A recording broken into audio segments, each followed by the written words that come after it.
Hello guys, pasyal muna tayo dito, nasa probinsya po tayo. Ito po oh, yan po sa ilalim ng ilog. Marami po kasing ilog dito, mga dinadaanan. Ayan, puro ilog po yan. May pupuntahan po kami. Yan, ilog na naman po. Ang dami pong ilog na dadaanan bago po makarating dun sa pupuntahan namin. Ilang ilog din po ang pinagdadaanan namin bago pa kami makarating dun sa kabila.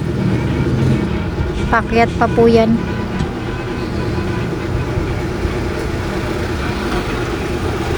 Tapos dito, Ayan po. Ayan nyo po. Yan. Mahirap po yung daan. Lalo na po pag maputik. Minsan po kasi